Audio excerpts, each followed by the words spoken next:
Hi everybody, this is Dan Stolbarger. Welcome to this week's Middle East update. It's the week of April 17th, and we're going to look back upon the events that's transpired this week and how they relate to the Middle East and specifically Israel. We always start with our news bites, but just as a reminder, even though I have the slides behind me, there will be a PDF PowerPoint link that should just be on the YouTube page that you can click. And there's always more material on the slides than I have time for with the video. So let's take a look at our news bites. Interesting, at least I have found this interesting. Let me move to the side here. Okay. Temple Mount visits. This year, 37% higher than ever before.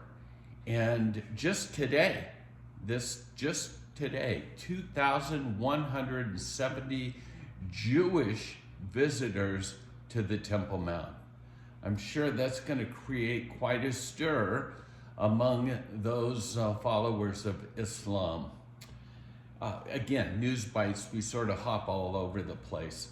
Interesting, the Beirut, or Lebanon municipality, has issued orders to remove all Hezbollah flags from Lebanon that are hanging, or any pictures of Nasrallah are all being taken down. I wonder if this is a sign. I wonder if we're truly going to see a new era. There's rumblings about normalization between Lebanon and Israel. We'll have to wait and see about that.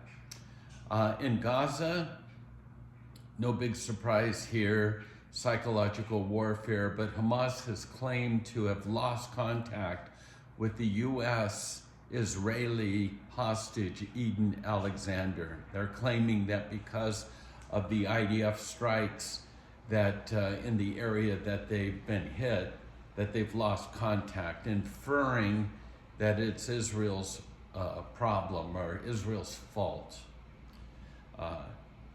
When it comes to this whole situation with Lebanon and Hezbollah disarming, we're not going to be too quick to see the pendulum swing that direction. Hezbollah is threatening to cut hands off of anyone attempting to disarm them. We'll see about that. I thought that was ending with the hands deal and pagers and all of that. Well, and now responding to the criticism that's coming, and obviously Israel's going to get criticized from every angle, but responding to the criticism that the fighting in the Gaza Strip is too slow and ineffective, the IDF is claiming that its current strategy is aiming to apply pressure that's going to pressure Hamas into a hostage deal rather than to destroy and wipe out the terror group. The truth is that the IDF is going to manage humanitarian aid through anybody else other than Hamas. That's a problem for Hamas. Also, they've cut off the funding, the terror tunnel funding for Hamas. Hamas can no longer even pay their soldiers. And so even though it's not quick, it seems to be very effective. But bottom line here, now let's kind of switch over to Iran. Iran is very close to having the bomb, and Hamas is very close to absolutely being collapsed. And again, under the title, bottom line, the world seems to be turning against Netanyahu for defending his people.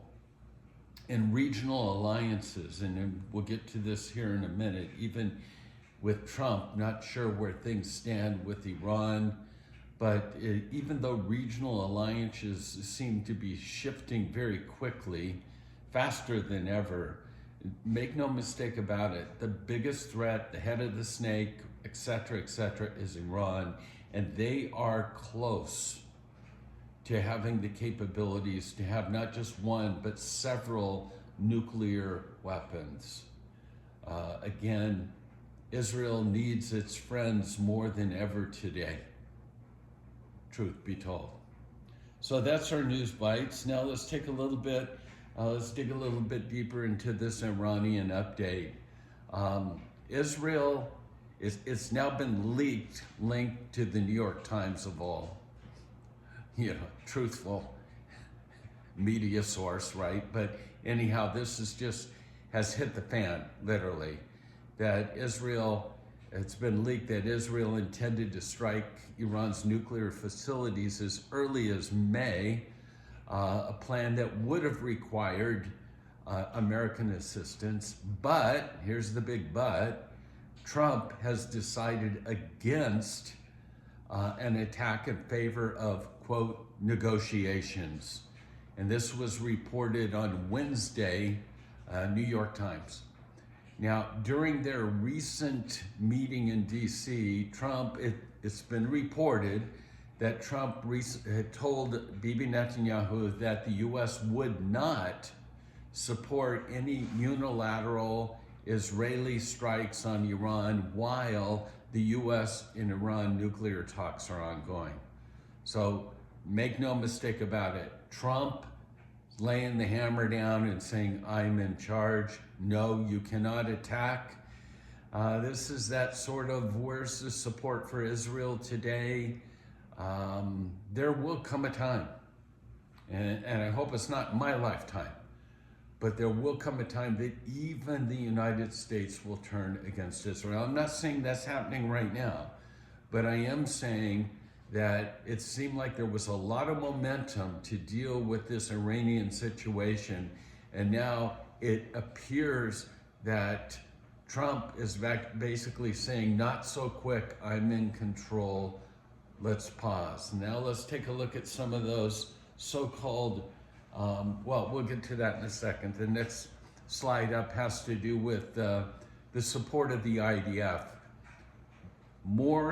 This is important because Hamas in Gaza rejoices when it sees in Israel disunity.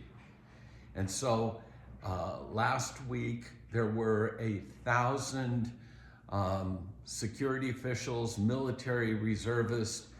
It was a wave of advocacy in a sense of saying, hey, we need to stop the war. We need to get our hostages back.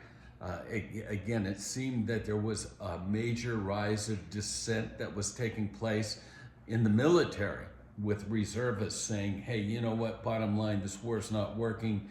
Let's stop, let's negotiate, let's get our hostages back, let's slow the roll.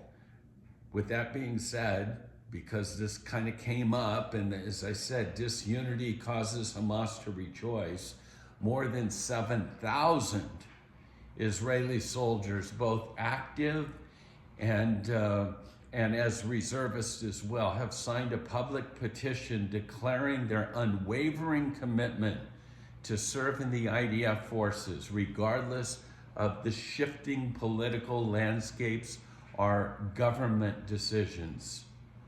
Israel needs to stand together and stand strong, and they need their friends, as I mentioned before, more than ever. Now, to Witkoff, here's the bottom line. He's out of his league. What new solutions has Witkoff come up with?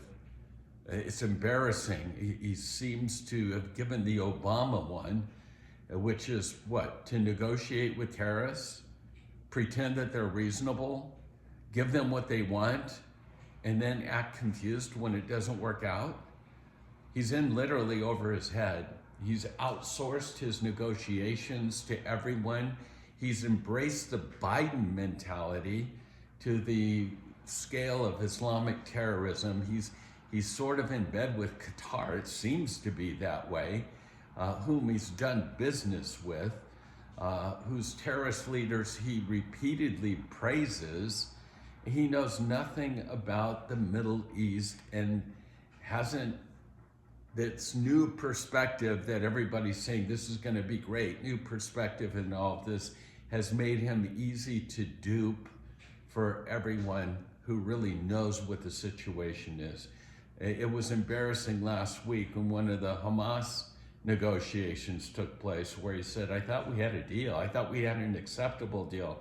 I even thought we had approval from Hamas. Ridiculous. And to have him leading the negotiations with Iran, not a good idea. Not a good idea. Truly in over his head.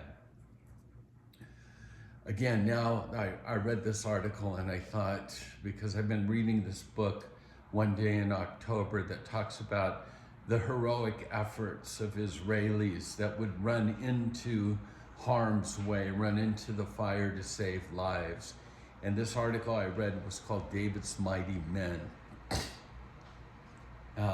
Again, it seems that it's easy for the ultra-Orthodox to primarily stand on the sidelines and criticize secular Israelis. This article says, consequently, it is Israel's most secular, along with the patriotic Zionist religious men, who are the real heroes of today. They're the ones that are fighting for their families, which includes everyone who lives in the Jewish homeland, no matter who they are. Israel's secular young men are often disparaged and looked down upon by the black-coated, kippah-wearing Torah students, but they have not by default become the valiant, mighty men that we read about when we read about the mighty men of David. They're the ones that are risking all to save the 10 million Jews, citizens of the Jewish homeland. Again, I've been surprised because in speaking to friends in Israel, there was major concern with this war about this younger generation. I know in speaking to a friend that runs a Shorsham in the Jewish Center, I know that Moshe basically said, they've fought like lions. It's been absolutely amazing to see how strong this younger generation has been to stand with Israel. Again, from the mumbling about it from the Jewish quarter of Shorsham. And then Protocols of Zion, once again, right when you're hearing all of this about the Palestinian Authority, the day after, once Israel's finished in Gaza, who's going to run it? And right when you are hoping that there would be a good solution, and every, the EU and everybody sort of pointing towards, well, the Palestinian Authority can do it. You get comments that are made by people that are in authority and control that just make you scratch your head and say, this will never, ever work. So you have a PA, Palestinian Authority TV, disseminating Jewish conspiracy libels. Again, Arabs, Muslims, and Christians, this is the quote, must re-examine the protocols of the elders of Zion to know that Israel is trying to trap and fulfill its unannounced goals. The Jews have always tried to rule the world. British and French colonialism was just Zionist colonialism. Zionist enterprise wants to take over the entire Muslim world. Israel aims to expand the entire Arab world. It wants to take over. I thought that was interesting to read about that, the blood libels, things such as that. But this is what caught my attention. PA Chairman Abbas's advisor, Al-Habish, has presented a different version of this libel, claiming that it's truly not Israel, but it's the United States that seeks dominion over the entire Arab world. And it's simply using Israel as a pawn state to reach its colonialist goals. Yeah, that's the peace partner that we want to hand over the reins of Gaza. And one of the last articles here, Bibi Netanyahu has always said that the greatest friends that Israel has to this day are evangelical Christians. And it's so important for Christians to stand with Israel today. And Bibi is calling upon Christians to engage with Israel more than ever. Again, yes, go to Israel, visit Israel, but Israel needs friends more than visitors these days. And then with the negativity that's going on, the mismanagement of a mixed media, his quote, he says, one thing I've heard of recently, and this is spreading, is that Christians, the friends of Israel in America, what's being spread and libeled is the fact that Israel is persecuting Christians in Israel. My God, he says, how can people actually believe these lies? The only place in the Middle East where the Christians are fully safe, and not just in protection and safety, but to engage their faith and to flourish and to thrive, where can that take place?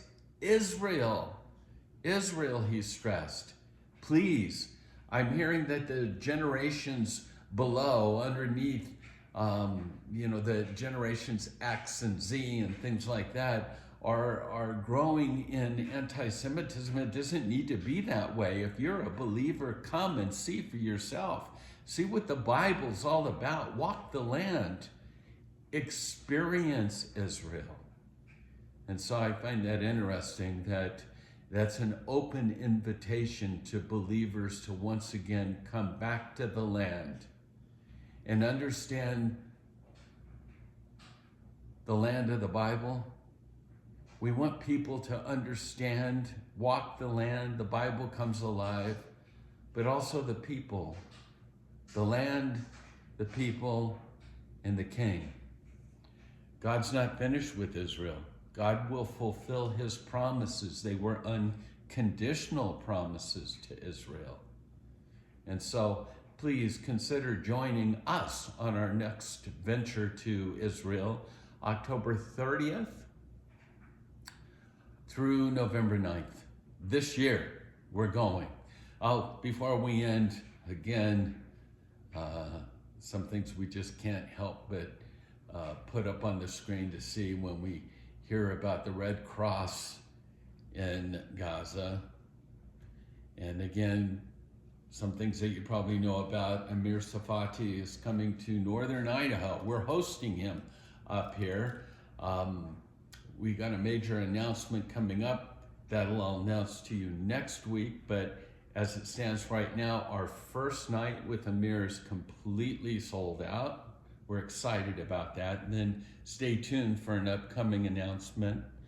And then, as I mentioned, the land, the people, the king, that's October 30th through November 9th. We're excited. We can't wait to take people to Israel. So please consider joining us for that. And with that, that's our report for this week. God bless you. Shalom. Pray for the peace of Jerusalem and pray for the hostages. Continue to pray that God would sustain them, protect them, and release them. God bless you. Happy Easter. Till next week. Shalom.